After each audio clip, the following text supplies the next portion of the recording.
1번. 아, 이거는 우리 민우쌤도 풀 수 있어요. 다음은 네. 지구, 동물세포, 리튬 원자에 대한 자료와 이에 대한 학생들의 대화이다. 근데 원래 기존 평가원에 나오던 학생들이 아니네요. 아이돌 같이 생겼어, 다들. 과탐에는 네. 학생들이 좀 이과 학생들처럼 나왔거든요, 원래.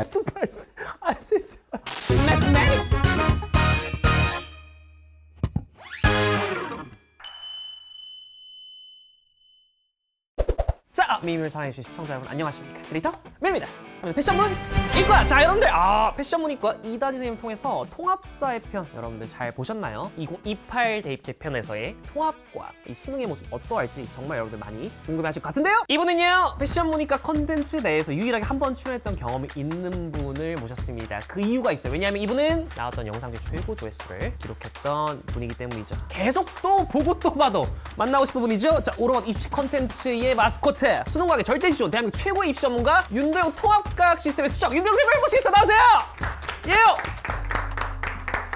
The GOAT! 소개가 되게 기네요. 아니 왜요 또? 근데 그게 조회수가 그렇게 높았어요? 현재 285만 회로 이 카테고리 내에서는 1등을 기록하고 계십니다. 뭐 이제 사담은 이 정도로 하고 뭘 준비했는지 한번 봅시다. 한 3가지 정도 얘기를 할까 해요, 오늘은. 첫 번째는 과학 교과에 대해서 좀 소개를 드리고, 두 번째가 이제 통합과학 얘기를 좀 하고, 세 번째로 평가원 예시 문항을 민우쌤이 직접 풀어보는 걸로. 아, 제가요? 본 적 없죠? 예시 문항을 제가 죄송한데 봤습니다. 공부를 해왔어요. 근데 뭐 이해가 안 되는 부분도 굉장히 많죠, 저는. 보는 건 누구나 할 수 있죠. 흰 것은 종이요, 검은 것은 글씨고. 통합사회 예시 문항이랑은 좀 다르죠, 그죠? 아, 다르죠. 근데 그렇게 어렵지는 않아요. 봅시다. 먼저 과학 교과. 교과라는 말이 있고 과목이라는 말이 있잖아요. 저도 알고 민우쌤도 알지만은 우리 시청자분들은 잘 모르실 수도 있으니까 여러 개의 과목을 이렇게 묶어 놓은 거를 교과라고. 한교과 맞아요. 그래서 수학이라는 교과가 있으면 그 안에 기본 수학도 있고, 그쵸. 공통 수학도 있고, 뭐 대수, 미적분, 기하 이런 것들은 이제 과목이고. 그러니까 이제 마찬가지로 과학이라는 교과가 있고 그 안에 물리학, 화학, 생명과학, 지구과학, 뭐 통합과학 이런 이제 과목들이 있는 거죠. 2022 개정 교육과정. 에서는 과학 교과가 되게 많이 바뀌었어요. 그래서 요거를 먼저 아는 게 좀 순서 아닌가 싶어서, 일단 이제 요 제일 왼쪽 교과인데 과목 이름이 옛날에는 3가지였는데 이제는 4가지예요. 공통 과목이란 게 있고, 이거는 이제 모든 고등학생들이 다 해야 되는 거. 그 다음에 이제 선택이 3종류가 있는데 일반 선택, 진로 선택, 융합 선택. 2015 개정 교육과정에는 융합 선택이 없었어요. 근데 이게 이번에 새로 생긴 거고, 그래서 과목 수도 되게 많이 늘어났어요. 자, 일단 공통 과목부터 보시면은 통합과학이 있는데 1과 2가 있어요. 옛날에는 아니랬어요. 옛날에는 그냥 통합과학이었어요. 근데 지금은 1, 2로 나눈 이유가, 옛날에는 통합과학이라는 한 과목을 반으로 잘라가지고 1학년 1학기 때 절반, 1학년 2학기 때 절반 이런 식으로 했거든요. 근데 바뀐 2022 개정 교육과정에서는 무조건 한 과목은 한 학기에 끝내라. 통합과학도 이제 1, 2로 잘라가지고 1번은 1학년 1학기 때 끝내고 2번은 1학년 2학기 때 끝내라. 정해져 있네요, 이제.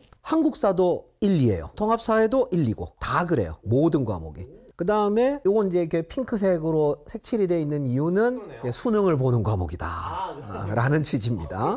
그 다음에 이제 과학 탐구 실험 1, 2란 게 또 있고, 요것도 공통 과목이에요. 단 이거는 뭐 수능을 보는 건 아니고. 그 다음에 이제 일반 선택 과목에 물리학, 화학, 생명과학, 지구과학이 있는데, 옛날에는 1, 2가 있었잖아요. 그렇죠. 이제는 1, 2가 없어졌습니다. 야, 이것도 크네. 여기서 절대 오해하시면 안 되는 게, 물리학 이라는 이 제목을 딱 보면 이 안에 물리학의 모든 것이 다 들어가 있는 것처럼 보이잖아요. 과목 이름만 봤을 때는. 과목 이름이 물리학이니까. 근데 아니에요. 전체 물리학의 3분의 1만 들어가 있어요. 그런데 이름은 물리학이야. 화학도 마찬가지. 생명과학, 지구과학도 다 마찬가지입니다. 그럼 일부만 여기 들어가 있으면 나머지는 어디 있냐? 여기 있어요. 여기 진로 선택이라고 해가지고 역학과 에너지, 전자기와 양자 요 2개가 요 물리가 쪽, 그죠? 요렇게가 연결이 돼요. 그 다음에 물질과 에너지, 화학 반응의 세계 요 2개가 요렇게 되고, 세포와 물질 대사, 생물의 유전이 요렇게, 지구 시스템 과학, 행성 우주과학이 요렇게 돼요. 요게 이제 진로 선택입니다. 자, 그러면 도대체 이 밑에 파란색은 또 뭐냐? 이름이 되게 무섭죠, 그죠? 요거는 진로 선택이기는 한데 과학 과학고용이에요. 과학고용. 과학고용 일반 고용이 아니에요 지금? 그다음에 융합 선택도 마찬가지로 요 위에 있는 거는 뭐 일반고, 자공고, 자사고용이고 요 밑에 있는 파란색은 과학고용인 거죠. 그런데 과학고가 아니라도 요거를 개설해도 돼요. 단 이제 학점제니까 얼마나 많은 학생들이 이 과목을 이제 선택을 할지는 모르는 거죠. 근데 어지간한 일반고에서는 개설을 잘 안 해요. 종합평수시에서 어필을 하고 싶은 고등학교가 있을 거잖아요. 그런 데서는 이제 이런 과목들을 개설을 하려고 하더라고요. 그럼 요 이제 초록색은 뭐냐? 여기 있는 모든 과목들 중에 유삼하게 요 세 과목만 절대평가. 온리 절대평가. 뭐 굳이 뭐 그럴 이유가 뭐가 있는지는 잘 모르겠어요. 그런데 이 과목은 대부분 3학년 2학기 때 편성을 하거든요. 3학년 1학기까지는 수시에 들어가잖아요. 그럼 3학년 1학기에 전자기와 양자를 넣어야지. 왜 과학의 역사와 문화를 넣어요? 과학사도 중요한데. 어쨌든 3학년 2학기에도 뭔가를 하기는 해야 되잖아요. 그러니까 이제 요 융합 선택들이 대부분 고등학교에서 이제 3학년 2학기로 좀 밀리는 그런 경향이 있어요. 그럼 이제 조금 더 정확하게 이해를 돕기 위해서 편의상 2015 개정 교육과정을 9, 2022 개정 교육과정을 신. 이게 너무 오래됐기 때문에 많은 뭐 학생들, 학부모님들 전부 다 원투로 알고 있다. 원투로 아직까지도. 이제 원투의 시대는 끝났어요. 신에서는 이 두 개를 더한 다음에 세 개로 쪼갰어요. 그래서 저는 개인적으로는 아니 3분의 1밖에 안 들어가 있는데 과목 이름이 물리학 이러면 좀 오해의 소지가 있는 거 아니냐. 근데 아마도 이제 제가 생각하기에는 취지는 문과를 갈 학생이라도 과학을 최소 몇 개는 해라. 이과를 갈 학생이라도 사회를 최소 뭐 한두 개씩은 해라. 너무 안 하는 건 곤란하다. 융합형 인재를 원한다 뭐 이런 거겠죠. 그러니까 이제 이름을 이렇게 탁 해놓으면 사실은 조금만 한 거지만 나는 물리학을 공부했어. 있어 보이잖아요. 근데 어쨌든 포인트는 이름은 전체처럼 보이지만 실제로는 일부다. 뭐 화학도 마찬가지겠죠. 그 다음에 이제 생명과학도 마찬가지로 원투를 묶어가지고 세수로 나누는데 아 이거는 인간적으로 유전이 어려울 것 같아요. 얘가 상상을 초월하기 어렵습니다. 근데 이제 또 걱정이 되는 것이 우리가 이제 테크트리라는 게 있잖아요. 그러니까 서울대에서는 옛날 같으면은 요 과는 화학 원투만 하면 되는데 이제는 뭐 해야 돼요? 세 개를 다 해야 되는 거야. 옛날에는 화생만 하려면 어떻게 돼요? 화원, 화투, 생원, 색투 네 과목 하면 되는 거잖아요. 그렇죠. 이제는 6과목을 해야 되는 거예요. 그러니까 조금 힘들어요. 물화생지 중에 3개를 타는 건 거의 불가능하다고 봐요. 2개를 잡아서 끝까지 타는 거가 좋을 것 같다. 누구 보기에? 대학 보기에. 자기 보기에 좋을 것 같다. 과학 교과 얘기는 다 끝났고요. 두 번째. 이제 통합과학 얘기를 좀 해볼까 해요. 자, 요거는 통합과학 1이에요. 사실 이게 이름만 보면은 대충 알 것 같아요. 통합한 것처럼 보이려고 노력을 되게 많이 하셨지만 뻔하죠. 지구 시스템. 지구과학 아니겠습니까? 역학적 시스템. 물리학 느낌 많이 나는데요? 생명 시스템. 뭐 뻔한 거잖아요. 그러니까 한계가 있다는 거죠. 한계가. 그 다음에 통합과학 2. 요것도 이제 단원이 3개인데 제가 듣기로는 이 통합과학 교과서 옛날에 만들 때부터 물화생지 내 영역의 교수님들 사이에 어떻게든 우리 거를 좀 더 많이 넣어야 돼. 뭐 이런 알력 다툼이 좀 있었던 것 같은데 결과적으로는 누가 이겼어요? 쉬워지면 쉬워질수록 생지가 많아질 수밖에 없어요. 왜냐하면 생지가 기본적으로 쉬운 과목이기 때문에 생지는 정성적이잖아요. 정량적이 너무 적어가지고 노잼이다 이거죠. 노잼이다. 노잼이요? 자, 그래서 이제 통합과학의 특징을 말씀드리면 대부분의 내용이 정성적이다. 계산 문제가 매우 적어요. 두 번째, 쉽다. 단 물화생지보다 쉽다. 통합사회보다 쉽다는 얘기는 절대로 아니죠. 그 다음에 이제 암기할 내용이 많아요. 정성적이다 보니. 그럼 이제 암기할 내용이 어느 정도로 많으냐? 생원, 지원, 둘을 합한 거보다는 적다. 단 생원 한 과목이나 지원 한 과목보다는 많다. 이제 마지막으로 평가원 예시문항을 볼 텐데 이 12문제 중에 계산 문제가 몇 개일까요? 필요 없던데 몇 문제? 2개, 3개? 1개입니다. 아, 그래요? 6번 가장 어려운 문제고 혼자 계산 문제입니다. 실제 수능도 뭐 그렇게 나올 거다라고 이제 단언하기는 좀 어렵지만은 계산 문제를 많이 내지는 못할 겁니다. 물화생지 중에서 정성적인 부분들만 다 뽑아왔단 말이에요. 원래 계산 문제를 낼 수가 없어요. 1번. 이거는 우리 민우 선생님도 풀 수 있어요. 다음은 지구, 동물세포 리튬 원자에 대한 자료와 이에 대한 학생들의 대화이다. 근데 원래 기존 평가원에 나오던 학생들이 아니네요. 아이돌 같이 생겼어, 다들. 과탐에는 학생들이 좀 이과 학생들처럼 나왔거든요, 원래. 핵의 지름은 모두 길이에 해당하는 기본량으로 나타내. 기본량이 뭔지만 알면 되겠죠. 그렇죠. 그러니까 여기서 말하는 이제 길이에 대한 기본량은 요 단위 메타를 말해요, 메타. 지식이 있기는 있어야 되는데 그 지식이 되게 사소한 거라는 거죠. 그 다음에 요거는 지식이 없어야 됩니다. X와 X가 제일 크고 Z가 제일 작다. 뭐 누가 봐도 그럴 것 같죠, 그죠? 핵의 부피랑 핵의 지름이랑 단위가 똑같다. 이거는 좀 기본적인 개념 몇 개만 알면은 누구나 풀 수 있는 문제다. 2번도 한번 볼까요? 그림 가는 고온의 기체 방전관에서 일단 방전관이 뭔지를 알아야 될 것 같네요. 그 다음에 관찰한 수소, 헬륨, 탄소의 스펙트럼을 나는 별 S의 흡수 스펙트럼을 나타낸 것이다. 흡수 스펙트럼은 또 뭐냐? 뭐 그것도 알아야 되겠죠? 네. 가와 나에서 관측한 스펙트럼의 파장 영역은 동일하다. 이 말은 이제 여기서부터 이게 똑같은 그림이다. 뭐 그런 취지고요. 요 가는 고온의 기체 방전관에서 이게 이제 뭐냐면 요 기억 얘기입니다. 기억 얘기. 가의 수소 스펙트럼에서는 방출선이 나타난다. 요 위에 세 개는 방출이고 요 밑에 하나는 흡수예요. 요 개념만 알면은 풀리는 거예요. 니은 이거는 이 민우쌤 어떤 살아온 짬으로 푸는 거예요. S에는 탄소가 헬륨보다 풍부하게 포함되어 있다. 선 겹치는 걸 봐야 되는 거 아니에요? 그렇죠. 헬륨이랑 잘 겹치죠. 헬륨이랑 다 겹치는 거 같아요. 탄소랑은 안 겹치잖아요. 그러니까 이제 니은은 틀린 거야. 디귿 S에 포함된 헬륨은 모두 별 내부의 핵융합 반응으로 생성이 되었다. 무슨 말인지 모르겠죠? 모르겠어요, 이거는. 하지만 짬으로 풀 수 있어요. 이게요? 이게 옳은 복일까요? 틀린 복일까요? 지금까지 살아온 인생을 쭉 반출 한번 해보세요. 이 국어 문제에서 이런 느낌. 좀 모두란. 그렇지. 모두 이런 말 들어가면 주로 틀린. 틀렸어. 틀린 거예요. 뭐 이런 문제. 대단히 정성적이라는 거예요. 이제 11번 한번 볼까요? 다음은 생명체의 단백질과 유전 정보에 대한 자료이다. A와 B는 단백질과 DNA를 순서 없이 나타낸 것이다. 그러니까 둘 중에 하나는 단백질이고 하나는 DNA인 거예요. 잘 찍으면 돼 그냥. 네. A의 합성에 이용되는 아미노산은 약 20종류이다. 이것만 보고 A가 뭔지 알겠어요? 아미노산으로 합성된 거니까 단백질 아닌가요? 오, 어떻게 알았어요? 국어 지문에 있어요. 그럼 뭐 자동적으로 B는 DNA겠죠, 그죠? 네. A를 구성하는 아미노산의 종류와 결합 순서는 B에 있는 유전 정보에 의해 결정된다. 여기서부터 이제 비문학이라고 생각하시면 돼. 전혀 지식이 없는 상태에서 비문학 문제 푼다고 생각하고 보면 됩니다. B에서 연속된 2개의 염기가 1개의 아미노산에 대한 정보를 갖는다면 최대 16종류의 아미노산을 지정할 수 있고, 연속된 3개의 염기가 1개의 아미노산에 대한 정보를 갖는다면 최대 64종류의 아미노산을 지정할 수 있다. 자, 기억 A, 즉 단백질은 효소의 구성 성분이다. 이거 맞아요, 틀려요? 맞는 거. 맞아요. 맞아요. DNA를 구성하는 단위체는 4종류다. 이건 모르겠어요. 그죠? 이건 모르겠어요. 요거는 이제 배워야 돼요. 요건 4종류가 맞아요.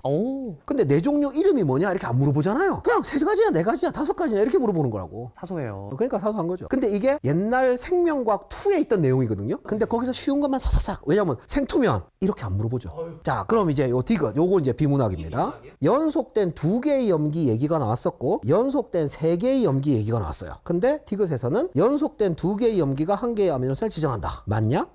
틀렸냐? 지문에 답이 있는데요? 국어 실력이... A 합성 이용된 아미노산 약 20종류인데? 그래. 그러면은 16개로 안 되는 거잖아요. 그러니까요. 그러니까 틀린 거죠. 이게 이런 식이다 이거지. 이런 식이다. 몰라도 이제 요 안에서 잘 읽어보면은 셋 중에 최소 하나는 맞출 수 있다 이거지. 그런 식으로 많이 바뀌었어요. 그리고 이제 마지막으로 12문제 중에 유일하게 계산 문제이면서 통합과 전체를 통틀어서 가장 어려운 주제. 화학입니까, 선생님? 이거 화학이죠. 선생님, 그럼 지금의 화학러들은 껌값인가요, 이런 거? 화학원 했으면 장난이죠. 눈 감고도 풀죠. 예시문항 중에 가장 어려웠던 문항이? 가장 어려운데도 불구하고. 자, 그러면 지금까지 제가 이제 말씀드린 내용이 전부 다 계속 같은 얘기 반복했잖아요. 쉽다. 이제 뭐에 비해서? 물화생지에 비해서. 그렇죠. 그러면 당연히 이런 질문이 나올 수밖에 없다. 이거 굉장한 키포인트예요. 어떤 분들은 물화생지에서 어려운 걸 끌어와가지고 통합과학에서 낼 수도 있다. 뭐 이런 취지로 말씀하시는 분들도 계시고, 물론 저는 거기에 동의하지 않습니다. 저는 어떻게 생각하느냐? 굳이 변별하려고 하지 않아도 변별이 될 것이다. 다들 이제 놓치고 있는 부분이 모집단의 변화입니다. 문제가 몇 문제 나올지가 아직 정해지지 않았는데 저는 개인적으로 40문제는 너무 많고 20문제는 너무 적어요. 제가 볼 때는 30문제가 제일 좋을 것 같은데 저는 이제 개인적으로 통합사회 30문제 40문항, 통합과학도 30문제 40문항, 아니면 지금 현재 탐구에 30분을 주고 있잖아요. 5분씩 깎거나 5문제 깎고 25문제. 25문제. 그 중에서 어려운 문제는 제가 볼 때는 이제 2-3문제라고 했지만 3문제 내기가 거의 불가능할 겁니다. 어려운 게 없어요. 그럼 2-3문제만 가지고 변별이 되냐? 됩니다. 수학 가나형 시절에 가형이 일반적으로 1컷이 한 92점 정도 됐어요. 근데 통합인 현재는 한 84점 정도에서 왔다 갔다 한단 말이에요. 되게 많이 낮아졌잖아요. 그럼 어려워졌다는 얘기잖아요. 아니라는 거죠. 그렇죠. 왜 아니죠? 다 같이 봐요, 이제. 수학 가형은 이과들만 봤단 말이에요. 요즘에야 문과 이과가 반반이잖아요. 미적 기하를 이과라고 하고 확통을 문과라고 하면 반반이에요. 이때는요 수학 가형이 4분의 1이었어요. 모집단이 바뀌었기 때문에 사회과학 선택 시절에 과학 1컷이 47점이라고 가정을 하자 이거예요. 과학은 원래 이과들만 보는 과목이었는데 이제는 모든 학생이 다 통합과학을 봐야 돼요. 그러면 쉬워져도 오히려 1컷은 내려갈 거다. 자연스럽게. 왜? 아니 제가 좀 전에 수학으로 증명을 했잖아요. 증명. 아 이거는 팩트거든.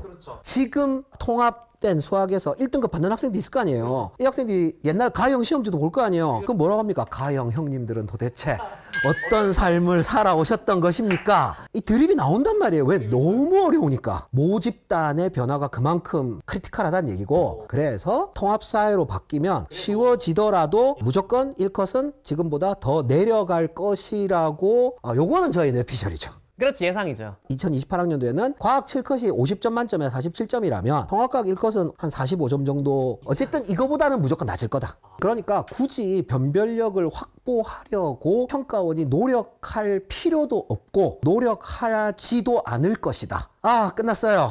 아우 힘들어. 지금까지 윤대영 선생님 박수 주세요. 역시나 2번 또 이 자리에 모신 이유가 있습니다. 너무나도 깔끔하게 정말 많은 학부모와 수험생 여러분들이 예시문항 뜨고 많이 혼란에 빠졌는데 통합과 또 과학 교과부터 시작해서 야무지게 정리해 주셨습니다. 국어 같은 경우 합과 작문, 언어의 선택에서 이제 다 같이 보는 구도가 될 거고, 수학 같은 경우는 기술 확률과 통계, 미적분, 기하 중 확률과 통계만 저희가 수능에 들어가게 되었습니다. 그래서 일단은 잠정적으로 좀 휴식 기간을 또 언제가 될 때까지 모르겠지만 가져야 될 것 같고요. 업로드상 여러분 정말 이제 올해 수능이 며칠 안 남았죠. 생명과학원 강사로서 본업을 하고 계시는 선생님께 또 올해 곧 이제 수능을 치르게 될 학생들이 뭐 가볍게 좀 한마디 좀 가능하실까요, 선생님? 올해 수능을 볼 학생들이 이 동영상을 보고 있는 것 자체가 에라죠. 하지만 이 세상에는 제가 이해할 수 없는 일들이 많이 벌어지니까 이상한 거 보는 것보다는 이거 보는 게 낫지 않나 이런 생각으로 보는 학생들도 있겠죠. 제가 늘 이제 학생들한테 하는 얘기가 있어요. 모든 시험은 실력을 숫자로 전환시키는 제도입니다. 이제 모든 제도에는 결함이 있단 말이죠. 자기 실력보다 더 잘 나온 학생도 있고 자기 실력만큼 점수가 안 나오는 학생들도 있죠. 그죠? 그럼 왜 누군가는 자기 실력보다 더 많이 나오고 누군가는 적게 나오느냐? 찍기라든지 이런 운의 요소들도 있겠지만 제가 생각하는 가장 큰 이제 요소는 자신감이라고 봅니다. 자신감. 내가 못 푸는 문제가 출제될 리가 없다. 물론 실제로 출제되죠. 그럼요. 하지만 저는 제가 인생을 막 길게 살진 않았지만 살면서 계속 느끼는 게 인생은 기세입니다. 기세. 특히 망했다는 느낌이 들잖아요. 아니에요. 어차피 수능은 상대평가기 때문에 내가 아무리 잘 봐도 남들이 다 나보다 잘 보면 발짝 누르는게요. 이번 9월 모의 수능이 그랬죠. 내가 아무리 망해도 남들이 다 나보다 더 못 보면 돼요. 그럼 내가 잘 본 거예요. 꼭 보면은 1교시 끝나고 아는 애들 만나가지고 답 맞춰보고 이런 것들 있잖아요. 이런 것들. 왜 그런지 모르겠어요. 많아요. 네, 그러지 마시고 내가 원하는 게 이루어졌다고 해서 나한테 꼭 좋은 게 아니고요. 내가 원하는 걸 얻지 못했다고 해서 나한테 꼭 나쁜 것도 아닙니다. 인생만사 세옹지마입니다. 제 말을 믿으세요. 다들 끝까지 최선을 다하고 다들 원하는 결과 얻으실 수 있을 겁니다. 화이팅! 좋습니다. 지금까지 패션 문의과 통합과 윤대영 선생님이었습니다. 박수 주세요.